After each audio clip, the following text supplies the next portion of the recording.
Welcome back to another SCP Resurrection reading, dear researcher. Today we'll be reading Incident 0, The Day Everything Changed, Part 2, by Dr. Clef. Now, without further ado, let's begin. Adrian? Adrian Andrews' eyes shot open. Beatrix was leaning over him, a worried expression on her face. His jaw hurt and his teeth tasted like pennies. He sat up slowly, groaning as the world spun around him, the low vibration of the helicopter's rotors setting a counterpoint to his throbbing headache. What happened? We hit turbulence, Beat said.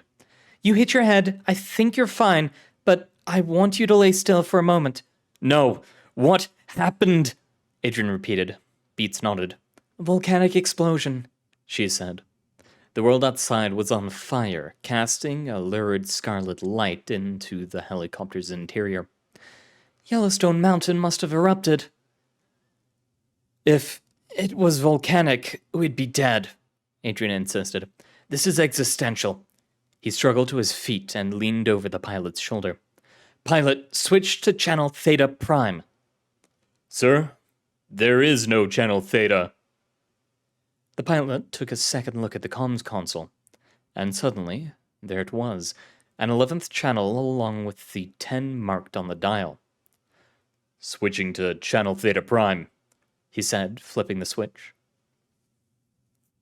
There was a burst of static, then a man's voice came in over the comm system. Hello? Hello? Is anyone there? This is... Can anyone hear me? Ew, thank God. Adrian breathed a sigh of relief. We're on our way. Is you all right? Doesn't exist anymore, he said. I'm all that's left. For the sake, the voice disappeared, and the last thing the man said vanished from Adrian's memory. An entire Foundation site gone.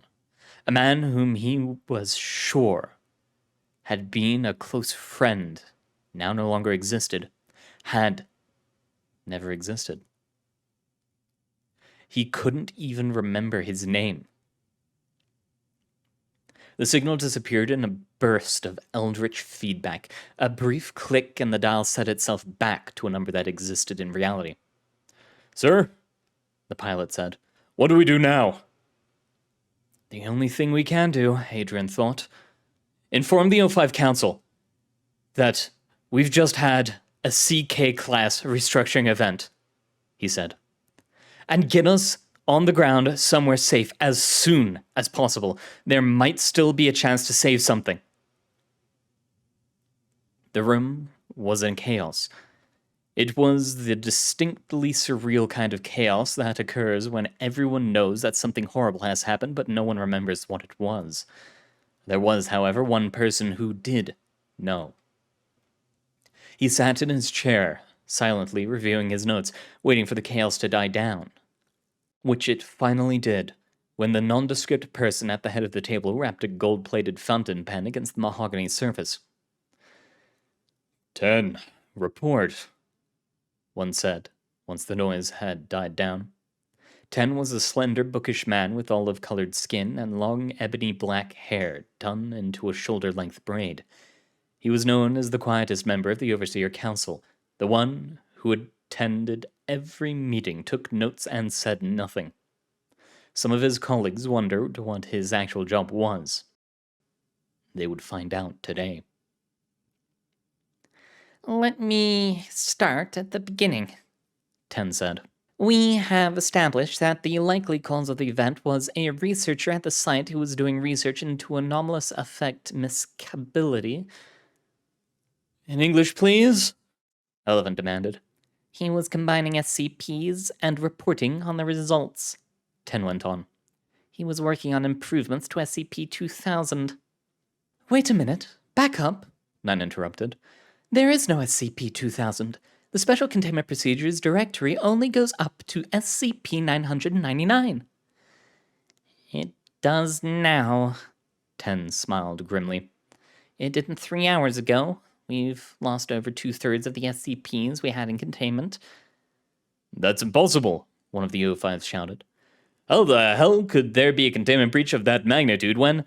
Absolutely idiotic, someone else protested. You're telling me a single accident at one site caused...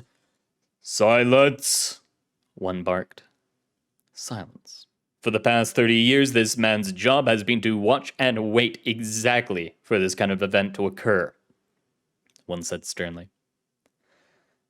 Now that it has, I'm ordering all of you to sit down, shut up, and let him do his goddamn job, and maybe, just maybe, listen to him as if he's the expert on a subject that none of the rest of us know a single goddamn thing about. The silence continued. 10, one said. Proceed. 10 nodded and pushed his glasses back into place with his ring finger. Throughout the entire shouting match, he had remained calm and silent. All right, let me change track, 10 said. He shuffled the papers in his hand until he found the page he was looking for, took a deep breath, and continued speaking. SCP-2000 was a Thaumiel class. He raised a hand to forestall the obvious argument. Thaumiel is a containment class that apparently doesn't exist anymore, 10 explained. It refers to anomalies that in themselves are used to contain or protect from other anomalies. Thank you, 10. Proceed, one said.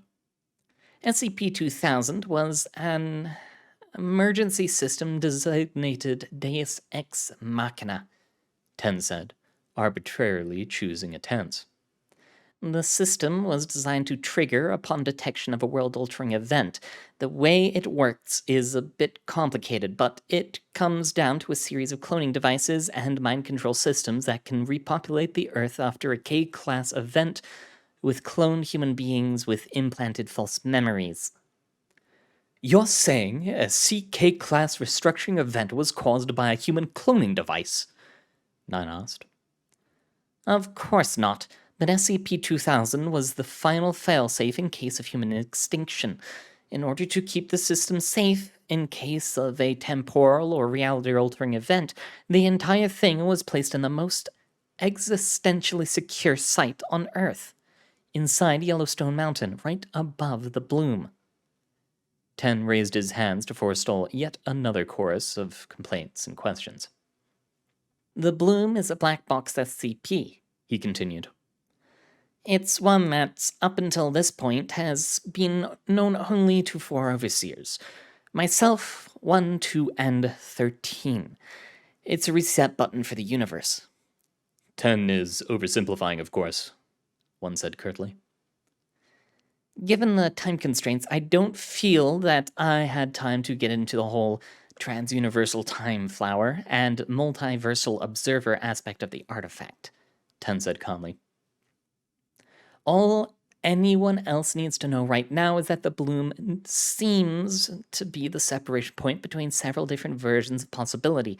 The Bloom itself is the most existentially stable point on the planet, which is why we placed our last resort species recovery system right on top of it.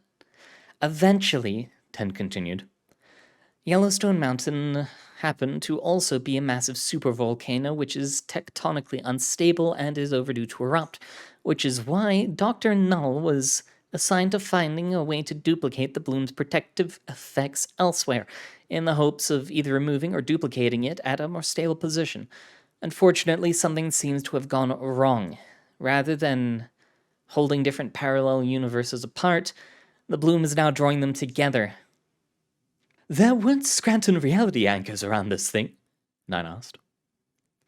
The Scranton reality anchors around that thing are the only reason why our universe hasn't already vanished, 10 explained.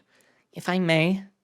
He tapped a control on his keyboard, and an image appeared on the screen behind him. This is a false color representation of the current mathematical reality, he said. The blue spheres represent adjunct timelines and Schrödinger-type uncertainties. The yellow spirals represent the separate universes and timelines. This image was taken over the course of the past year at one of our temporal research facilities. He tapped a control and the image began to move. And now, a live feed. The image, which had previously been mostly static, now swirled and bubbled, like yellow flowers floating on sea foam. Slowly, but inexorably, the flowers were starting to come together. Timelines are like protons and antiprotons, Ten explained. When two separate but incompatible realities intersect, the result is mutual annihilation. With the bloom drawing neighboring realities towards ours, the end result is obvious. Ten tapped a control, and the words "projected sequence of events" appeared at the top of the screen. The first intersection of universes will result in collapse of the space-time membranes that surround our reality. Causality will cease to exist. Events will no longer be distinct moments in time. Where Schrödinger's famous cat is only theoretically both alive and dead, the interpolation will force it to become truth. This is obviously impossible. The only possible result is mutual annihilation. Ten grimaced. This annihilation reaction will result in the release of unimaginable amounts of energy. The resultant energy will accelerate the convergent process, drawing even more parallel universes together at an ever-quickening rate. On the screen, the flowers folded into each other, swirled, and vanished into gray foam until nothing else existed. And that, Ten said, will be it. ZK class reality failure scenario, one said. I don't think we have a term for what's about to happen, but that comes closest, Ten admitted. Unless we do something within the next few hours, we're going to lose everything. We have a last-ditch contingency plan, but the chances of it succeeding are minuscule. The only other option I see is to activate the bloom itself, which will entail entering the Yellowstone Mountain facility. What assets do we have in place that can respond in time? One asked. Just one, Ten admitted. Mobile Task Force Omega-7 Pandora's box. Team Able is currently out of contact, but we've managed to get in touch with the force leader for Team Iris. He was, in fact, the agent who originally called in this alert. They will be ready to enter the facility within the hour. Does anyone have anything to add? One asked. No one did. Then deploy them, he continued, and keep me informed. The O5 Council's leader turned to Ten, his dark eyes flashing intently. Get this taken care of, he said. Do whatever you need to. You have full operational authority over all Foundation assets until this crisis is over. Ten nodded in reply. Yellowstone Mountain had mostly stabilized. Rather than looking like a poor-quality VHS tape, it was now just fuzzy and somewhat translucent, like an out-of-focus photograph. Every once in a while it would flicker and change, as some alternate possibility asserted itself upon this reality. 3 Humvees approached the landed helicopter at the foot of the mountain. 12 soldiers, 6 men, 5 women, and Effie disembarked. One of the soldiers, a huge man with ebony skin and a hint of electric blue eyeshadow above his intense eyes, emerged from the lead vehicle carrying 2 kit bags. He tossed them onto the ground at Adrian and Beatrix's feet. Good of you to join us, Agent William Abrams said, smirking, though I bet you'd rather be alone in bed with Beats right now. Hey, what about me? Beats muttered as she rummaged through her kit bag for her BDUs.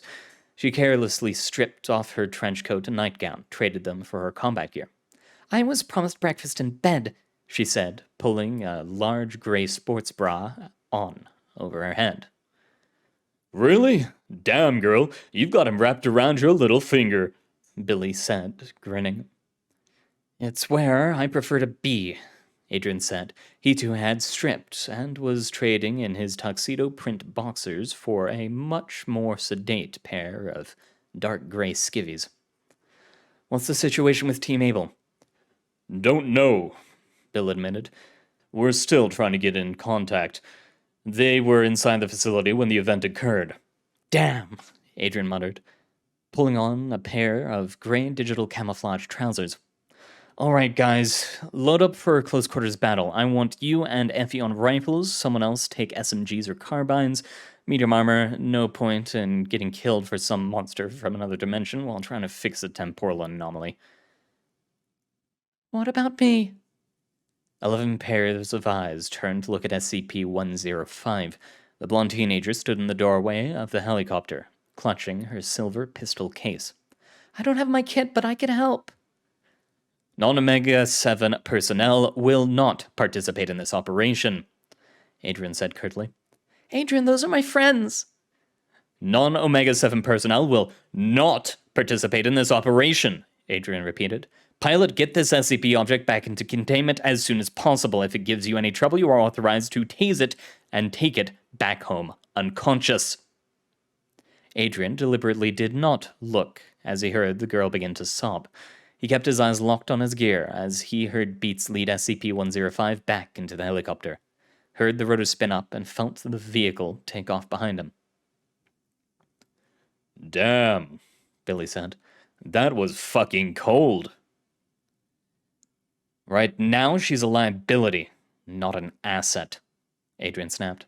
The sooner she's out of the operating area, the better. Keep telling yourself that. Me? I think you just didn't want to take her into that, Billy said, gesturing to the still flickering mountain. Adrian's reply was interrupted by a slender, androgynous figure jogging up, holding a laptop computer. We've made contact with Team Able, Agent Fatima Workwise said. He wants to talk to you. Fuck, Adrian muttered. It just gets better and better. He accepted the laptop from Effie. Go for Team Iris. Jesus! The last exclamation was for the scene on the laptop computer, an entire hallway splattered with blood, crazily swinging fluorescent lights hanging from the ceiling, panicked shouts, and the sound of gunfire from off-screen. But the thing that prompted the profanity was the man laying on the lab table. Tall, cold, olive-skinned, black-haired, skin covered in scarlet tattoos, his body below the waist was an explosion of gore. Andrews, Abel rasped. Report! Adrian breathed deeply, the gorge rising in his throat. It took him 3 deep breaths to recover. Team Iris is ready to breach and enter, Adrian said. All present and accounted for except Iris Actual. Good. Abel closed his eyes for a moment. I'm done killing for time, he said at last. You will take command of this operation. Adrian felt cold. Sir, Squire is next in the chain of command. Squire is a warrior, as am I. If I did not succeed, he will not either. This problem requires a scholar. Mind, not muscle, will win this. The tall, dark-haired figure on the screen collapsed and exhaled deeply. It did not move again. The camera shifted, revealing the grime and soot-stained visage of an older man with ginger hair shot with silver. You heard the man, sir, Agent Squire said. Orders. Shit. Adrian breathed deeply. All right, where are you guys holed up? Security Station 9. We're pretty safe here, but there are hostiles roaming the halls. We've taken quite a few casualties and are currently combat ineffective. Squire smiled grimly. Just another day in Pandora's box, I suppose. All right. Adrian gestured over his shoulder, felt a map being pressed into his hand. Thanks, he said, unfolding the map on the hood of the Humvee. All right, he repeated. Security Station 9 will enter. Adrian frowned and shook his head. His vision kept getting blurry, and every time he blinked, the shape of the hallways changed. Damn it! The map keeps changing on me. You should try walking through those hallways sometime. Squire's grim smile widened. A real pain in the ass, what with the holes trying to eat you alive. The seconds ticked by as Adrian glared at the map for a few moments, then gave up. All right, wait 5, he said to the laptop computer. He picked up the map and carried it out of the computer's field of view, waved his hands in the air in a small circle to rally the soldiers. "Team Iris," he shouted, "huddle up. I need some ideas." And that's the end of part 2. We'll be back next week with part 3, but until then, it has been an honor reading for you, dear researcher. Hope to see you next time, and good luck out there.